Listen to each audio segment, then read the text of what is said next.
Hello guys, Hooks Online Works here, and today I'm doing a bit of repointing on this 1800s cottage on the island of Anglesey. Oh, an eye bridge. So I thought I'd make a quick video explaining a couple of different things that you can use to work out if you need to use lime mortar for repointing. Now let me quickly explain what I mean when I say a lime mortar. A lime mortar just means that the binder, the glue that holds the aggregate together, this stuff here, the sand, is lime, as opposed to a cement mortar which would use cement as a binder. So instead of lime being the glue that holds the aggregate together, cement would be the glue that holds the aggregate together. Now that's quite a simple distinction between the two. However, in practice the differences are quite significant. However, to go into those differences, it would be extremely long-winded and extremely bloody boring. So for the sake of simplicity, the best way to think about it is on a molecular level, if you want to say. A lime mortar under a microscope would look like an aero chocolate bar, whereas a cement mortar, the one that uses cement as the glue, would look like a galaxy chocolate bar. There are other videos out there that go into these differences on great and academic scales by people a lot cleverer than myself. That's just a very basic way of looking at it. So in practical terms, the best way to think about it is, if you've got something that's built out of an aero chocolate bar, you want to point with an aero chocolate bar, because a galaxy chocolate bar would be too dense. And to a certain extent, vice versa. You don't want to put an aero on top of a galaxy chocolate bar in that analogy. So those differences cleared up, let's have a look at a few simple things you can do to work out if you need to use a lime mortar or not. Now the first thing you can do, and probably the simplest thing because you could do it theoretically before you bought the house, is to look at the age. Now, cement mortar usage doesn't really become widespread till after the Second World War, because that's when we've got factories and trains and things to transport stuff. When this was built in the 1800s, for example, everything, well, the majority of everything would have to have been transported by horse and cart. So that means that there tends to be a greater emphasis put on local products than things that can be mass produced and shipped. We know that for this house because we have legal records, deeds and stuff. What's interesting about this one is that it were actually lodgings for the chap that built Menai Bridge, a Scottish engineer whose name I can't remember. This is where he stayed when he built the bridge. We have records of that, so we know that roughly the time frame that this is built in is going to be pre-mass use of cement. Zimbabwe Kingdom Brunel stopped here apparently and all, because he wanted to go and look at the bridge that the Scottish guy made. But yeah, a lot of history in one little ex-fisherman's cottage. So we can look at legal documents and stuff to work out a rough date for the time of construction, and if that falls within a certain bracket, then we can ascertain whether or not it's going to be built out of lime because it's more local, or whether it's newer, like this one next door. So you can work out whether or not it'll have been built with goods that were, mass produced and easily transportable. So that's one way that you can work out whether or not you need lime for building based on the age of the property. Now the second thing that you can do is look at what it's built out of already, and there's a couple of different things that you can look for.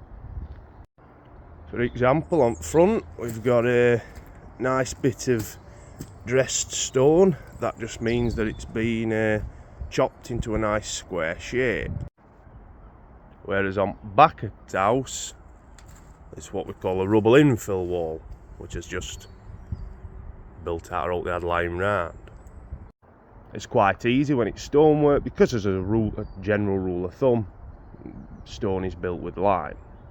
Now it can be a little bit more difficult to work out if you're dealing with a substrate that's made out of brick. These bricks are laid out in what's known as a stretcher bond, which just basically means bricks that go sort of lengthways like that. Right? That tends to be something that's done with modern cement cavity walling construction. A decent indicator of whether or not you need lime mortar on a brick substrate is with things called headers. Now, headers are bricks. That's not a very good example. That go that way. So you see the head of the brick. We're not very imaginative when it comes to naming things in construction. Oh, I found a better brick.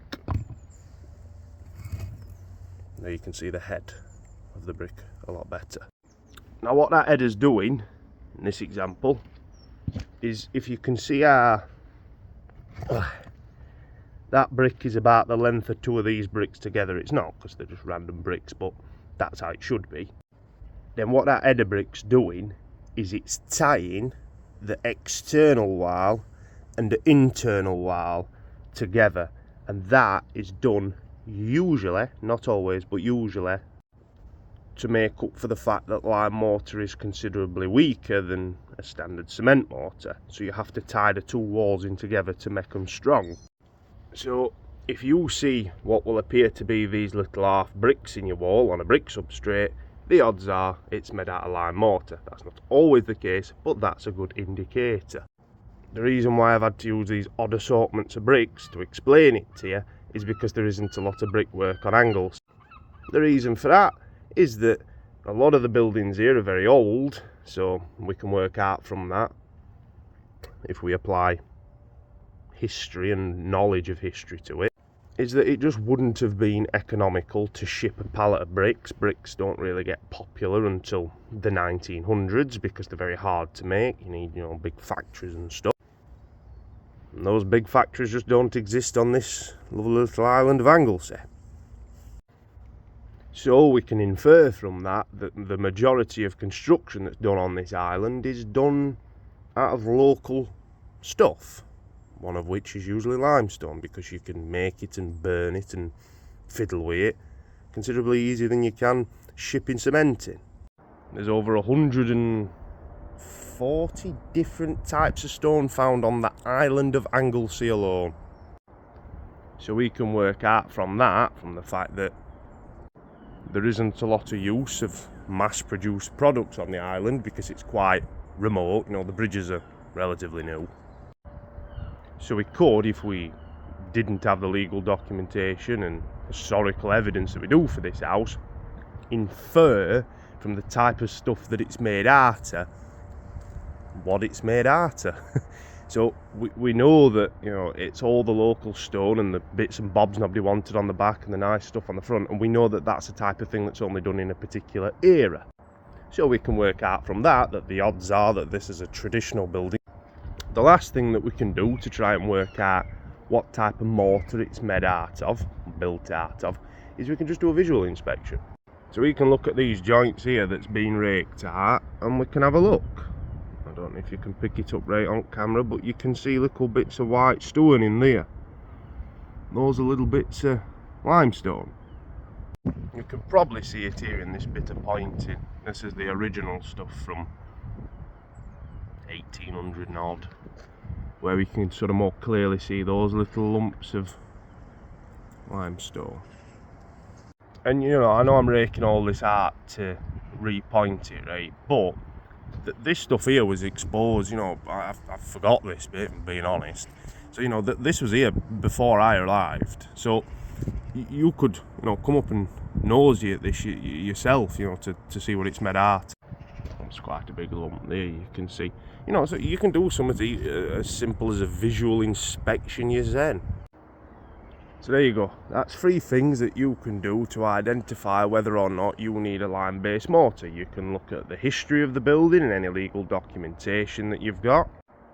You can look at the substrate. You can look at what it's built out of, whether it's stone or brick, and then you can look at those specific types of stone and brick and work out from that, well, what the odds on it being a cement or a lime mortar would be.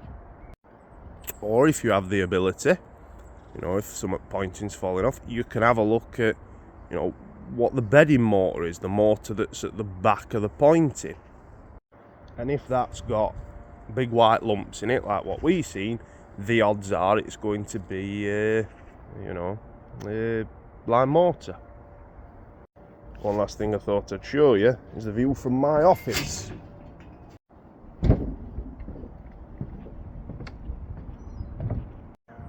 So this is chimney I'm going to be pointing today. Oh, it's seen better days.